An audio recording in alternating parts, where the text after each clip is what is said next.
Welcome to the Automation World Get Your Questions Answered podcast, where we connect with industry experts to get the answers you need about industrial automation technologies. I'm David Greenfield, Editor-in-Chief at Automation World, and in this episode, we'll be looking at connectivity trends for automation devices. And joining me to explore this topic is Nazario Biala with Harding, a supplier of electrical connectors and communication components. So thanks for joining me, Nazario. Thanks for having me, David.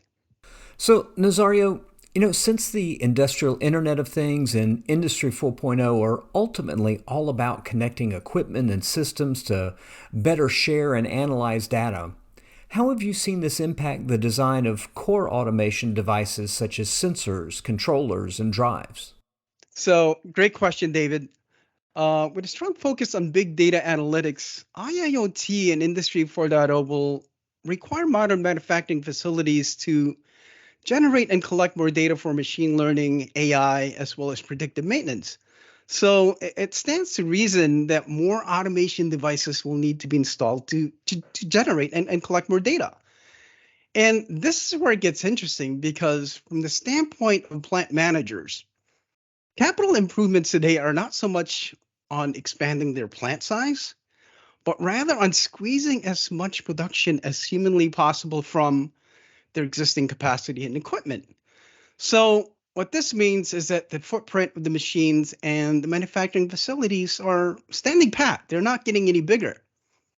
And because the footprint of the machines and the facilities themselves are not going to get bigger, well, that means that the automation devices will need to get smaller so that more of them can be installed in different parts of the manufacturing facilities to generate and collect more tangible data. And with space being a premium, these quote unquote these smaller automation devices are now installed in areas that, gosh, engineers would not install them in the past. So as a result, automation devices now need to be more robust to handle harsh environments such as high shock and vibration and corrosion as a couple of examples. But here's the kicker, David. Just because the devices are getting smaller, it doesn't mean that they'll have less functionalities. It's actually the other way around. The new automation devices will be asked to do more. For example, automation devices will be required to have higher data rate capability to support the increasingly higher demands on the processing speed of field data in applications such as again, like edge computing, to name a few, reaching anywhere from gigabit to 10 gigabit transmission speeds. And the thing, David, is that the new requirements in automation devices extends to the components used in these devices. In the case of connectors, they will also need to be more compact, support increased functionality such as the higher data rate that we talked about earlier, and be able to withstand adverse environments such as high shock and vibration, as well as corrosion. So you would say, I guess, from your point of view, there's an overall trend towards, I guess the best word for it is miniaturization in components, just because of space on the plant floor. Is that a correct assessment that you would say overall is one of the biggest changes, or are there other factors? No, that would definitely, you're right on. You're on point, David. It's because because the plants are not getting any bigger, and the fact that you need to collect more data, well, you need to put more of these automation devices in places that maybe you wouldn't even have even thought of. And that's why it's really a combination of a couple of things like we had talked about. It's miniaturization. That's one aspect of the requirements, but also the new capabilities such as supporting higher data rate and maybe even more communication channels. And then because of where you're going to be putting these automation devices, places that maybe you wouldn't even thought of before, you're now exposing them into harsher environments. So as a result, they need to be more robust. Okay, understood. So, with the greater use of Ethernet ports that are obviously a key component of these systems as they've been adapted for Industry 4.0 and the industrial Internet of Things, How would you say that this change, with the greater incorporation of that level of connectivity, has affected industrial connectivity requirements overall beyond the harsh environment adaptations that you spoke about? Yeah, sure. So the requirements brought on by the increased use of Ethernet ports to support Industry 4.0 has had a huge effect in the connectors required to support Ethernet. And let's look at the RJ45 to illustrate the much needed change. So, as we know, RJ45 has long been considered the de facto connector to support Ethernet and is commonly known as the most widely used connector in the world. But if we think about the RJ45, let's face it, RJ45 was originally designed for office environment and never intended for the rugged environment of industrial automation. So, as a result, due to its lack of robustness, for instance, broken tabs, locking tabs, and occasional contact problems, many users have a love-hate relationship with RJ45. And when you factor in the increased requirement for smaller automation devices, well, the size of the RJ45 puts a limit on the miniaturization possibility. So, given that, the industry is ripe for a new connectivity solution that specifically intended for the automation world, meaning that it's more robust, and at the same time can support the high data rate requirement of Industry 4.0, which we touched on earlier, and lastly, support miniaturization. And the thing is, David, as we look at the connectivity market landscape today, we are starting to see solutions such as the IX Industrial Connector that address the challenges that the industry has faced with RJ45 for years. So let's talk a little bit about the IX Industrial Connector. It's actually 75% smaller than the form factor of RJ45 and can support Cat6a performance for 10 gigabits per second Ethernet. It's fully shielded and is tested to withstand railway standard shock and vibration requirements and can support up to 5,000 mating cycles. So we're talking about a small and robust connector that can support the high data requirement of Industry 4.0, but more importantly, it's specifically designed for the industrial automation environment. And as of today, we are starting to see increased usage of the IX industrial connector in automation devices such as vision cameras, control modules, as well as servo drives. Thanks for explaining that, Nazario. Now, we've been talking about the impact of the industrial Internet of Things and Industry 4.0 on automation devices and their related connectivity requirements, but can you provide some more details about these new functionalities required to support IIoT and Industry 4.0 and what that means for the connectors that engineers specify for their equipment? Now, great question. And as we touched on in the first question, the key aspect of IoT and Industry 4.0 is connectivity. Again, bringing together the machine and human based on extensive real-time data gathering and optimized machine intelligence. Now, in my eyes, there are three key elements for a successful implementation of Industry 4.0 and the industrial Internet of Things within a manufacturing environment, which are modularization, miniaturization, and digitalization. And each of these elements greatly influence the connectivity solutions required to support IoT and Industry 4.0. So if you look at modularization, uh, let's start there, right? So as Industry 4.0 and IoT take hold, forward-thinking manufacturing companies will embrace these technologies, and rightfully so, because these technologies allow them to make higher quality products more efficiently and react more quickly to shifting consumer demands. And this is key because as we look at our rapidly growing population in the millennials, this generation expects tailored products that match their personal preferences. So, product personalization is key. And several studies have shown that brands that offer personalized products typically enjoy 50% higher loyalty rate. Again, that's 50% higher loyalty rate. Unfortunately, traditional manufacturing methods are designed for mass production and not customization. So as we look at modern manufacturing, a modularly constructed production plant offers greater flexibility in production where, for instance, each section of the factory can now be individually accessed and maintained, giving manufacturers the ability to change the individual production modules without disrupting other processes. So modularity is good, right?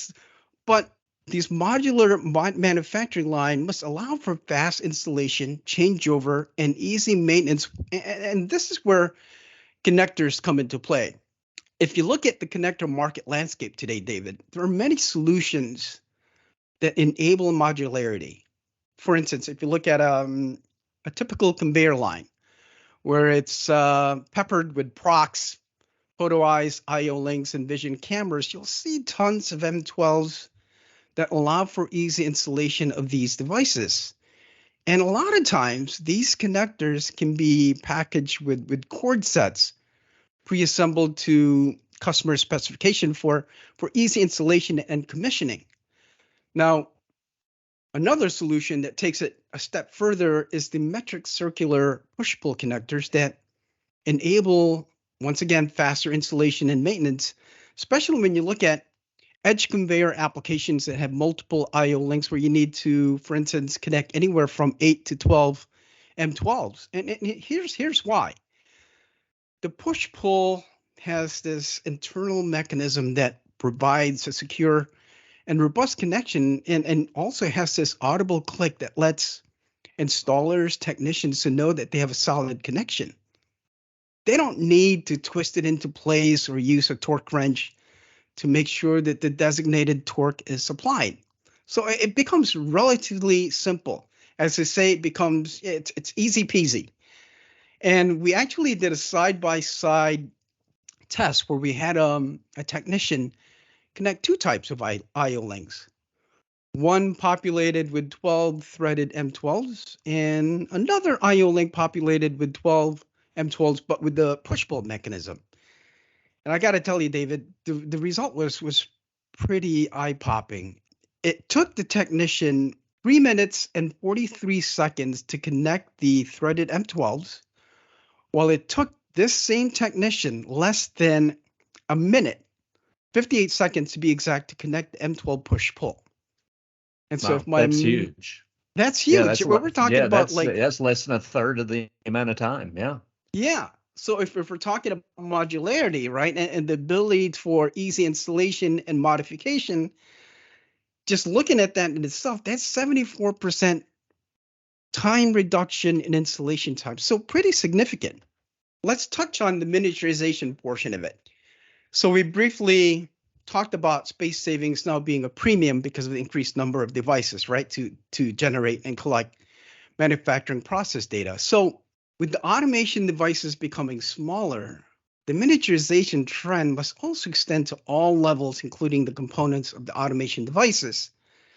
And if you look at it from the automation device perspective and what it means for connectors, when I look at miniaturization, I consider two types, David. The first one is when the overall footprint of an automation device is reduced while giving it more punch, increasing its functionalities, right? And the second one is when the overall footprint of the device is the same because you can't really make it any smaller. However, you still need to give it more punch. So you need to look for ways of maybe reducing the board space, reducing the components used inside to support those added functionalities. So from a connectivity solution standpoint, the IX industrial connector that I briefly introduced earlier is a perfect example of improving on a popular connector like the RJ45 and bringing to the industry a more compact solution that is robust to withstand the rough and tumble industrial environment and can support the data rate requirements of Industry 4.0 and IoT. And then when you consider that it's 75% smaller than the RJ45, it allows, for example, display manufacturers to reduce their products' footprint and easily expand on the number of communication channels that it can support. So there are also now connectivity solutions that incorporate functionalities that allow engineers to simplify their bill of materials, their BOM, and reduce their device footprint by eliminating components that they would otherwise need to support a specific function. An example of this is an M12 with integrated magnetics. With integrated magnetics, in this case, engineers no longer need components such as transformers or capacitors to achieve galvanic isolation, freeing up more board space. So that's a perfect example of another connector that would allow board savings, which could potentially lead to miniaturization of device, right? Shrinking the overall footprint, which now brings us to digitalization. As we established earlier, Industry 4.0 is all about generating and collecting data from all the machines, equipment in a manufacturing facility to realize all the benefits that Industry 4.0 has been promising. And that's higher throughput, better product quality, and optimize overall equipment efficiency. So by digitizing the data, managers can better manage the increasing complexity of production and their customers' unique requirements, the customization portion of it, right? The personalization that the growing population, the millennials require. So as the volume of data continues to increase, the data rate required to transmit the data from the production machines to the cloud and back to the machines will also increase. And we're seeing the data requirements up to 10 gigabits per second today. And taking it back to the connectivity solutions, there are various connectors available today that support data rates anywhere from 1 gig to 10 gigabits. And one of them is the IX Industrial that I mentioned earlier. And then you'll also see metric circular connectors that can support data rate up to 10 gigabits, and they're widely available from various vendors. So those are the three elements that certainly play into the whole connectivity requirements today to support what's needed for Industry 4.0. Thanks, Nazaro. One thing I can't help but track back on and mention, I mean, you mentioned several, really fascinating points in there, but the one of those among all of them that stuck with me is no matter how far advanced we're getting with the modularity, bringing customization to industry and the approach of that, and what that means for connector technologies, being able to connect these modular pieces in an automated system of any type that it might be, is how valuable the connector feedback is in the push connector example you're giving with the just having the audible click, how important such a tangible audible feedback is, even as advanced as we're getting, that's still an important factor. That was interesting to hear that. So thanks for sharing It's that. funny, right? Because you're right. You're on point, David. It's so simple, but yet it has such a tremendous effect in terms of if you look at again how your threaded M12s are typically installed, right? You're twisting it, you're making sure, and sometimes you would use a torque wrench to make sure that the right torque is applied to it. Well, in the case of the push pull, just push it in. You hear that audible click, you know that you're good to go. So beyond the functionality aspects and looking at form factors, Nazario, can you speak to the new connector form factors we're seeing more of that seem to be growing up around the development of single pair Ethernet? Yeah, sure, David. So I think we can all agree that with all the benefits that the Industry 4.0 brings to the modern manufacturing facilities, it's a game-changing technology that needs to be implemented sooner rather than later. However, we've been talking about this technology since, 2011, and we're just starting to see it gain momentum. And historically speaking, the key to mass adoption for any game-changing technology is to minimize the risk for the end users through simplification, right? So, and this is where the single pair Ethernet, also commonly referred to as SPE, comes in.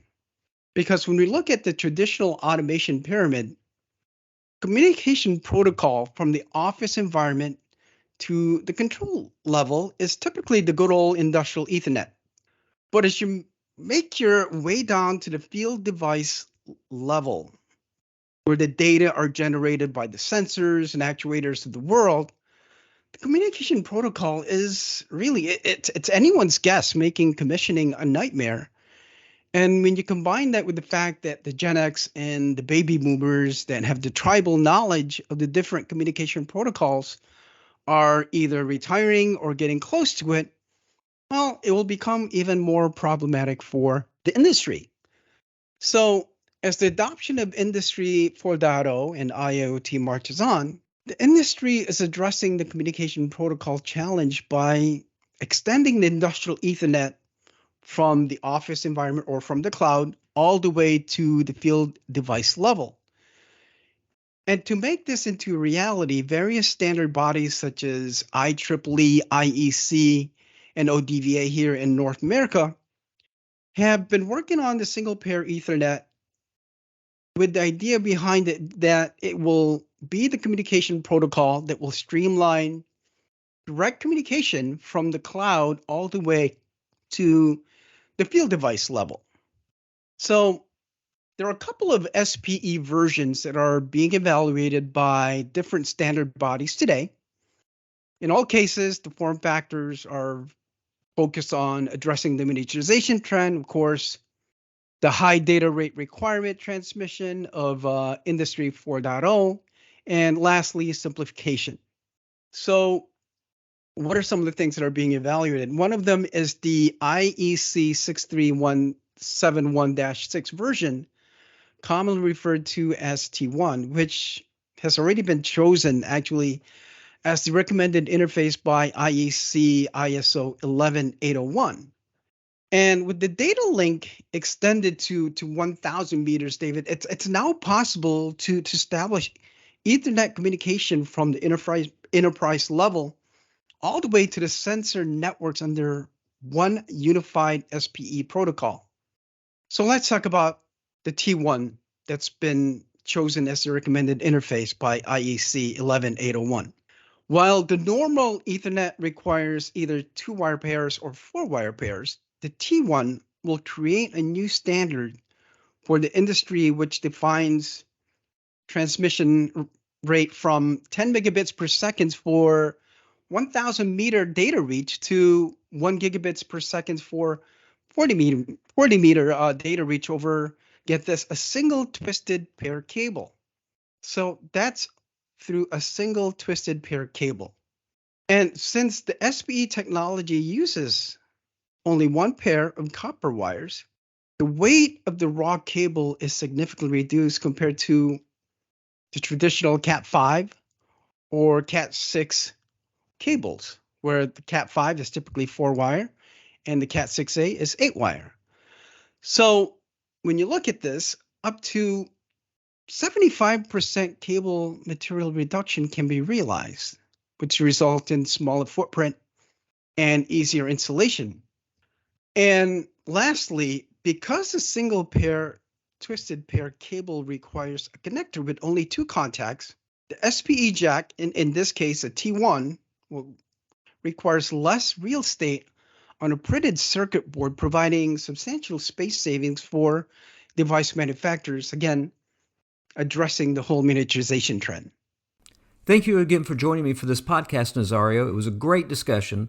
And thanks, of course, to all our listeners. And please keep watching this space for more installments of Automation World Get Your Questions Answered. And remember, you can find us online at automationworld.com to stay on top of the latest industrial automation technology insights, trends, and news.